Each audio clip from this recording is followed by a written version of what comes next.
Welcome to Culture Clash Parenting, the podcast where Astrid and Marissa share their joys and challenges of raising kids in foreign lands.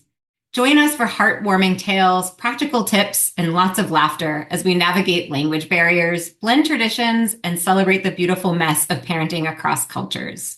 Let's dive into this adventure together.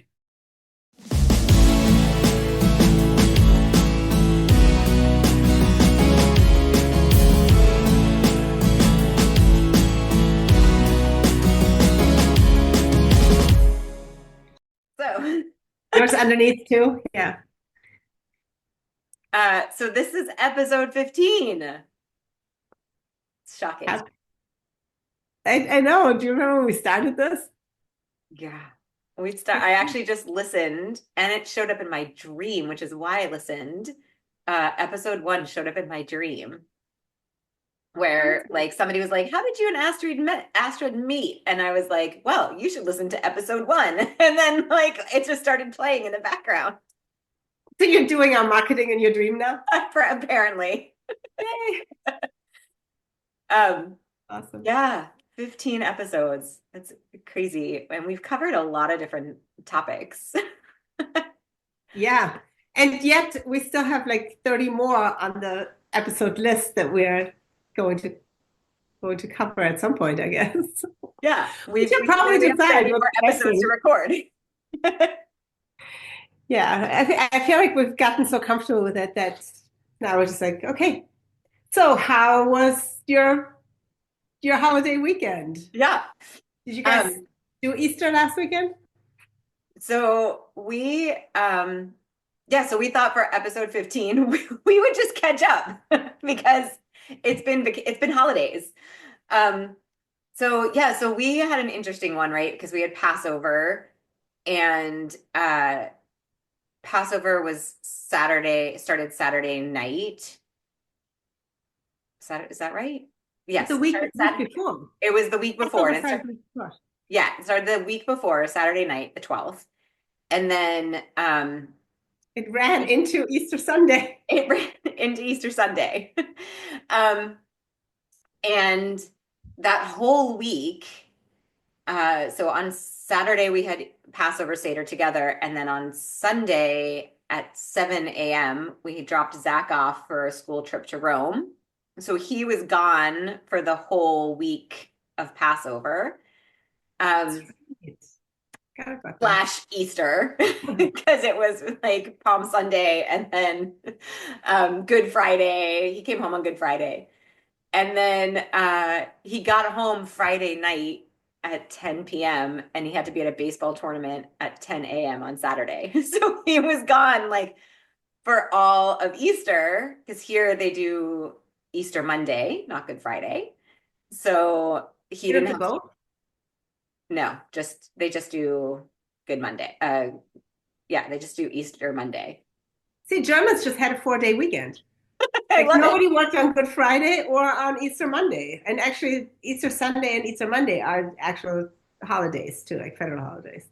So it's interesting. So here's a question for you, because, and we talked also about like,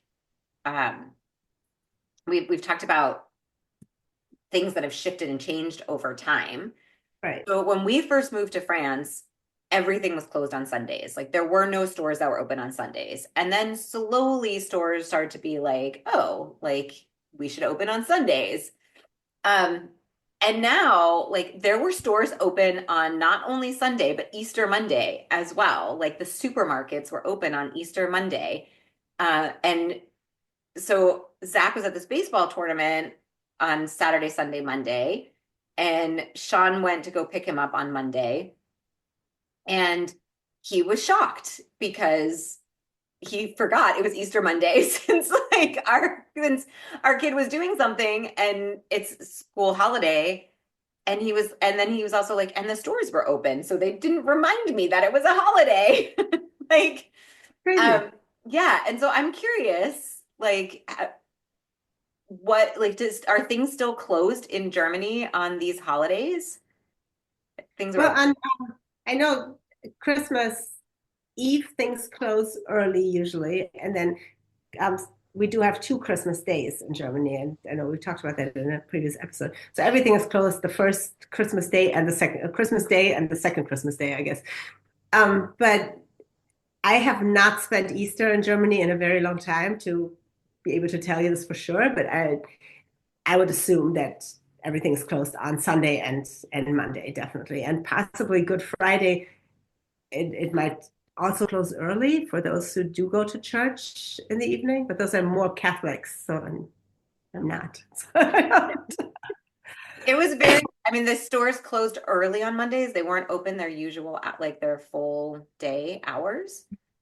But I don't know. I thought this was the first religious holiday where I was conscious that this happened. Like on Christmas Day, things were closed. New Year's Day, which I know is not religious, but things were closed. So, but clearly, like it was Lidl, which is a German company. So that's why I was like, oh, it's like Lidl was open on That's crazy. like on Easter Monday here in France. So I was like, oh, I'm gonna ask Astrid. Well, let's ask the audience. If there's anybody here listening from Germany, please let us know. Send us an email, cultureclashparenting@gmail.com. Send us a note, anything, but let us know, because I would argue that it would be closed based on just what I know from back when and what I know about German federal holidays, but I don't. Yeah, everything like the university was closed, schools are closed, but it was just, yeah, I was like, oh, that's different. So yeah, so our holidays, to like answer your original question, felt very different since one kid was gone for all of, well, for both of them. The same kid was gone for Passover and Easter. So we actually yesterday, Tuesday, did our Easter egg hunt because our kids still really, really like to do the search and find of the chocolates. So we did get up and do our like annual Easter egg hunt in the house. Our almost 18-year-old did not get up for that, but the 17-year-old, 14, and 12, just turned 13-year-old last month, they were very, very much into it, almost more so than the 4-year-old. I was gonna say how the 4-year-old is probably like, are they helping? She found quite a few, actually. She found some of the ones that were hidden a little more than we had specifically left some out for her, but she found some of the other ones too. That's cool. And what about because can't be Marissa and Astrid without talking about food. So what did you eat? Those eggs. Yeah. Because we did actually now, given that the price of eggs, I don't know how it is in Europe at this point, but here it's through the roof. So the avian flu got to you as well, or yes, but not to the same extent that it got in the US. yeah. So what do you pay for? Do you get eggs in tens or a dozen in France? This always confuses me. You can get 6 or 10. That's how Germany is. Yeah. I think some of them are dozen, but it's rare to find like some of the companies sell, or like the farms sell their eggs as dozens, but usually it's 6 or 10. Well, or 30. Germany, in the store, it's 6 or 10. And then if you get them from the farmer, it comes in a pallet of 30, I think. Yeah. But here it's 6, 12, 18, which is just for a change, kind of easy for Americans. I mean, the whole 3/4 of an inch and blah, blah, blah. It's always confusing, but at least this is 6, 12, 18. Like, it's divisible by the same number. I can get on board with the egg cartons here, except for the prices right now. Right. It's insane. So we still bought one carton, one dozen of eggs, because most of them were also empty, for that matter. Like, they're also really hard to get these days. And then clearly around Easter, the white ones are always harder to get. So the night before, Francisca and I drove to the Dallas. So she's got her license now, so she drove. And then we got the coloring. James had gotten the eggs and had already hard boiled them when we got back. And Cora and Chloe colored them. And then they left it out for the Easter Bunny to hide. Aw. And We don't they have had white eggs some here. Cadbury cream eggs too. So everybody got some chocolate and some hard-boiled eggs. But yeah, I other than Chloe, who took all the time to color them with Cora, she's the one that doesn't eat eggs. She'll eat maybe scrambled eggs, but other than that, you can't feed the girl eggs in any way, shape, or form. But so the rest of them were just eating the eggs as they were searching. They don't do white eggs here. So, No? yeah, no, it's really hard to find white eggs. Like it's just the types of hens that they have here. And so,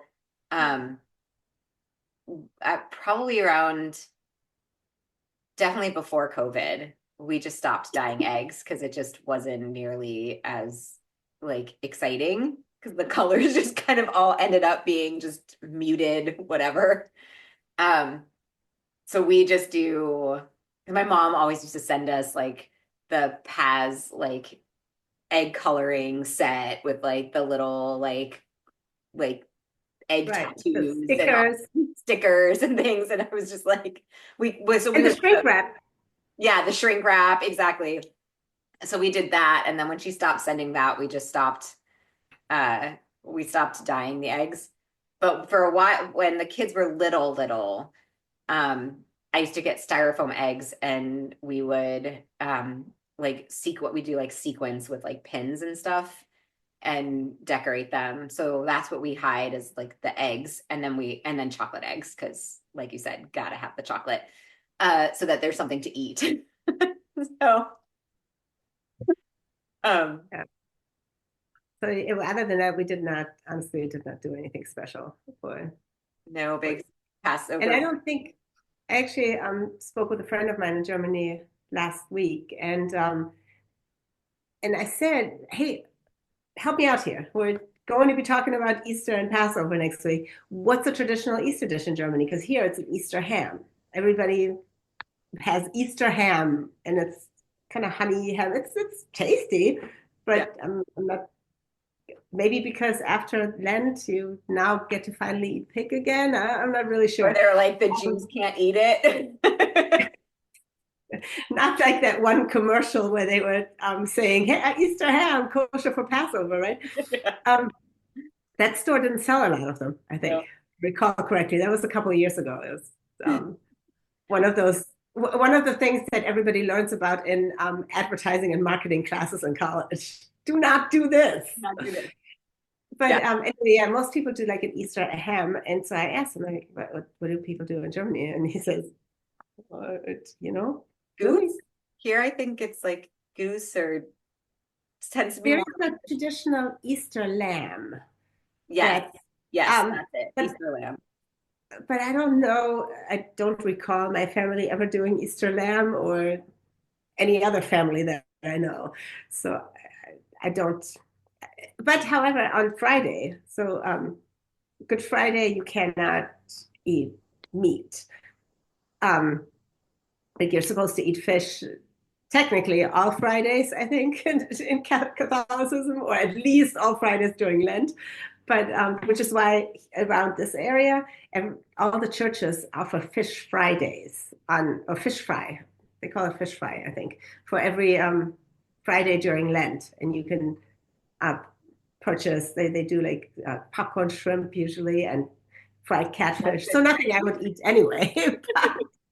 um, but I also don't abide by the Friday fish during Lent. However, I will not eat meat on Good Friday. And that's just just because that's how I was brought up, because I was brought up by a Catholic mother and she didn't. And she somehow upheld this one tradition. And so yeah, we definitely stuck to fish on Good Friday. And I was going to ask you when you said, "Oh well, Zach was gone for Good Friday," and but that was also still Passover, so that should be easy. So you can just get gefilte fish still on Good Friday, and it was Totally. So I'm laughing because I was totally, Colette was here. She was on our episode last week and our last episode. And we were talking recipes because as Colette shared, her father was Tunisian Jewish. And so there's very different recipes for Passover than the recipes that I grew up with, having a family that's more Ashkenazi. And so it was really cool for Passover Seder. Like we made her grandmother's Charoset, like which is supposed to represent the mortar that the slaves used when they had to build the pyramids, and so it's like usually nuts, and I was taught like nuts and apples. horseradish. Yeah, no, that's moror. The Charoset is Oh, like uh yeah, it's the apples and nuts nuts. and walnuts and apples. So apples, wine, nuts, and walnuts. And I said that wrong. Apples, wine, and walnuts. That's it. Um, but Colette's family did it with dates and dried fruit. So it was really cool to kind of combine the recipe, to have her recipe. But we did make matzo ball soup. Um, and and I was joking and I was like, who's making the gefilte fish? Because I love gefilte fish. And I it's do. all right. So when you come or when we see each other, it's like literally everybody was like, nobody's eating gefilte fish. But whereas I was like, I don't know why you're making gefilte. I was like, gefilte fish. Because I, a few years ago, made it myself because it's hard to find it here. So I found a recipe Oh, of online and course. made it myself. And I threatened to do it this year, but then I was like, I'm gonna have to eat all of it on my own. So it's okay. I won't make it. Um, but yes, gefilte fish on Good Friday, that would have been perfect. I see if I had thought ahead, if we had done this recipe this episode before, I would have made the gefilte fish for Seder so that I could have eaten it a week later on Good Friday. Yeah, you can't eat too much of it, but I love gefilte fish for just the one portion. I learned my lesson the very first Seder I ever attended, where I think I had like three of those pieces, and then I was in search for one of those digestive, like an Underberg was really what I was looking for at that point because it was so greasy. You Yeah. can't eat three pieces.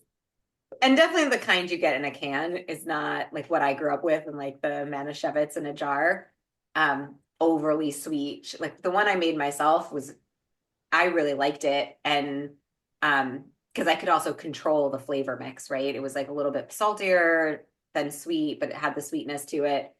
And I just love it with horseradish because it adds that little Yep, kick, right? same. And I feel like because of the sweetness, you didn't put extra horseradish on. You're like, so And I love horseradish sauce.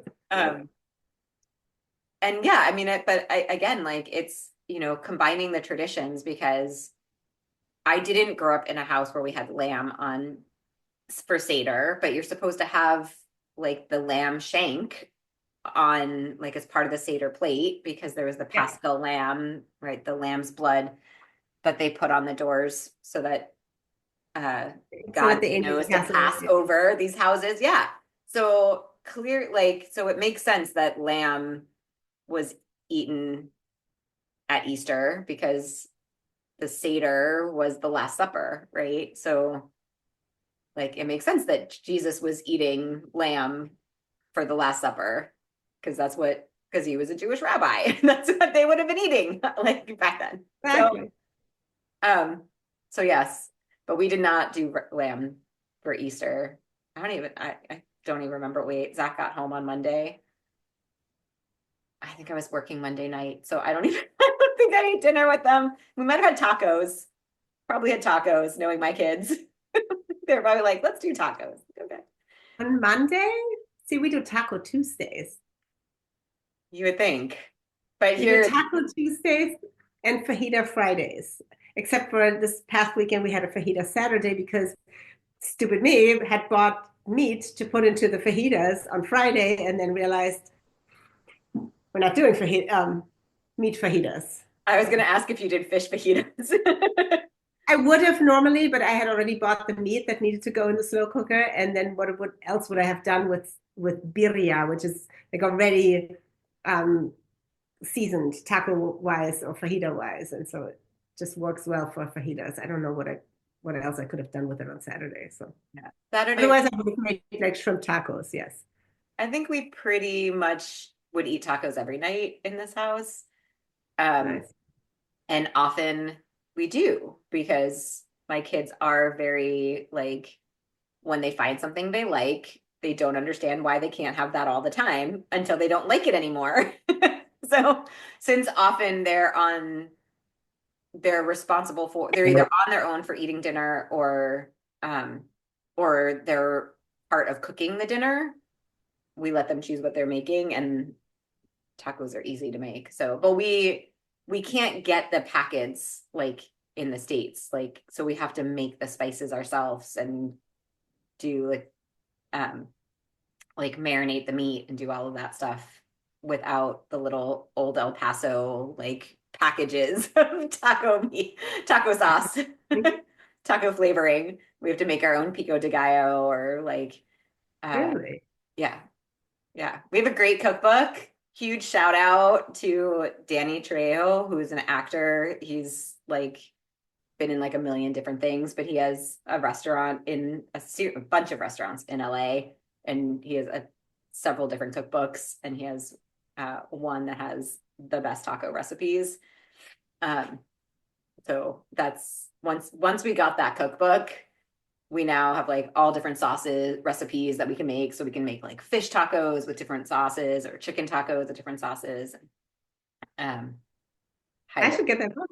it's got really cool stories about like how he came up with the cookbook with the restaurant idea and his backstory uh growing up like um yeah, it's really cool, like kind of autobiography meets cookbook. So but delicious recipes, top notch. Dennis Quaid, Danny Trejo, Danny Trejo.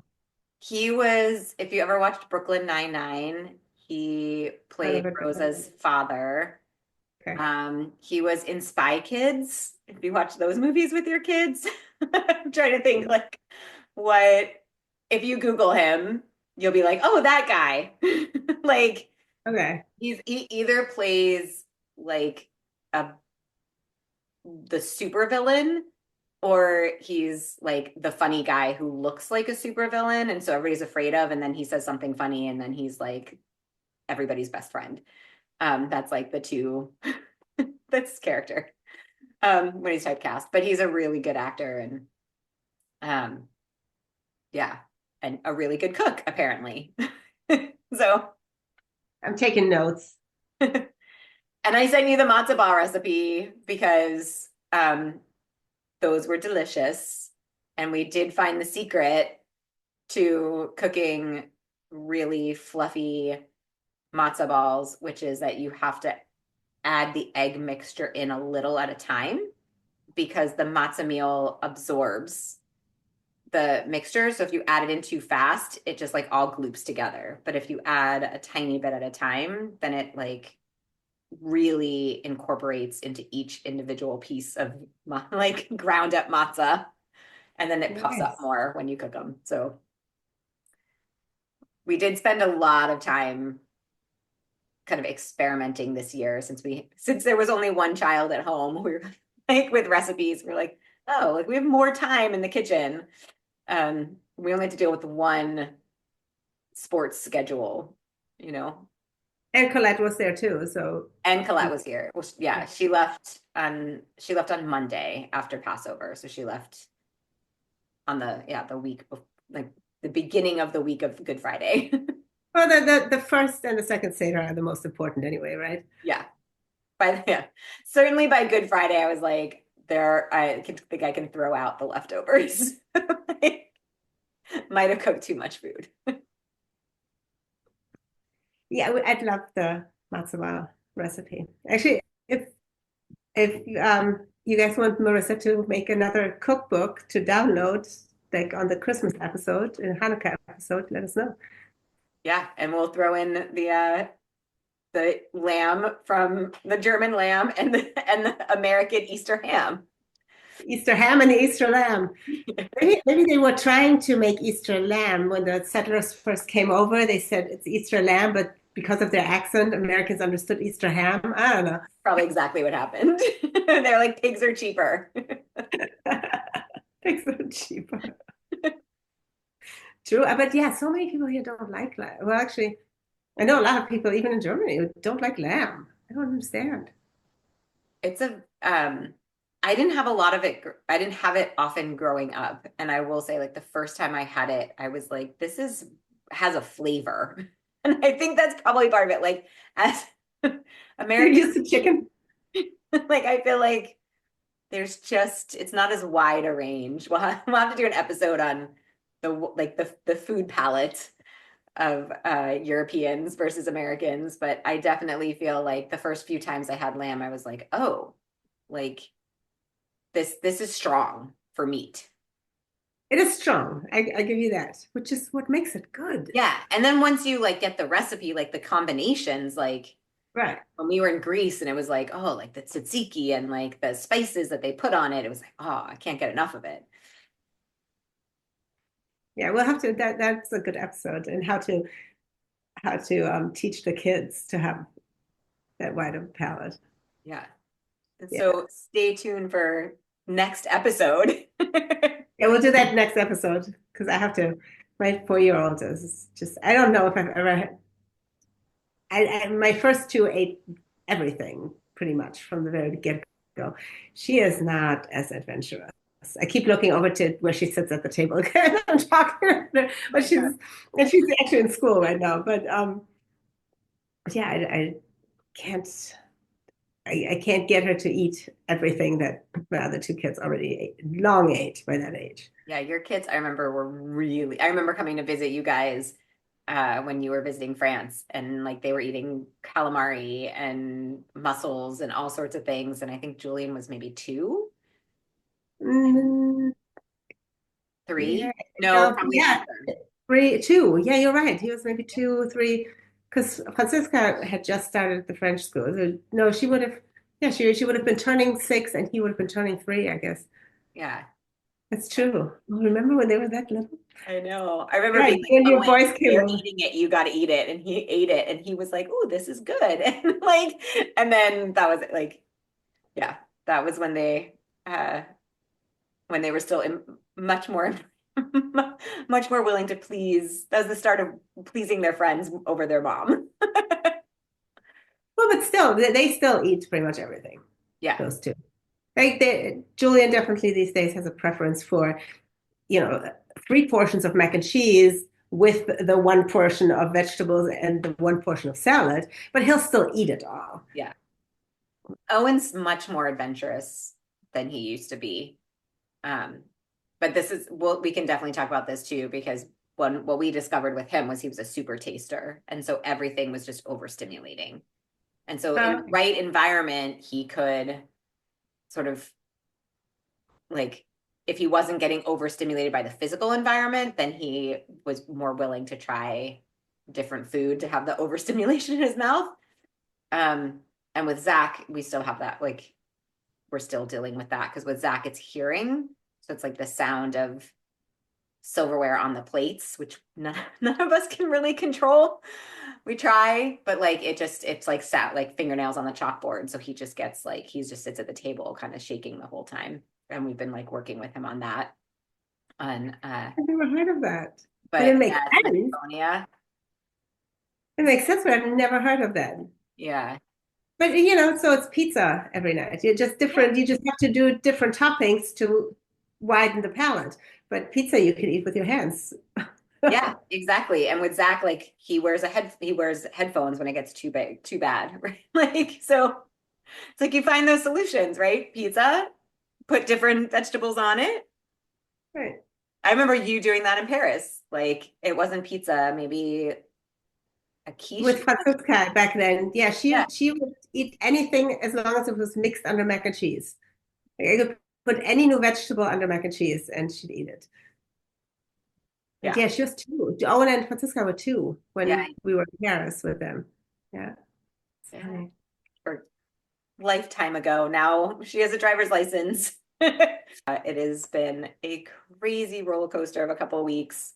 So between the holidays and vacations and managing schedules and all of that stuff. So thank you. Thank you for being part of this together, this project for 15 episodes.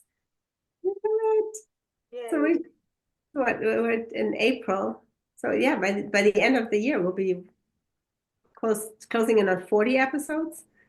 Unless we start recording every week, then we can hit 100. And we get to 100.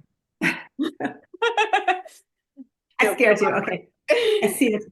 I know. I'm like, wait, that's a lot of work.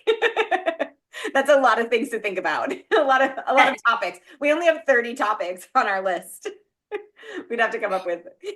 We're gonna go and leave you guys alone, and we're gonna both just go and do some yoga and center ourselves after that.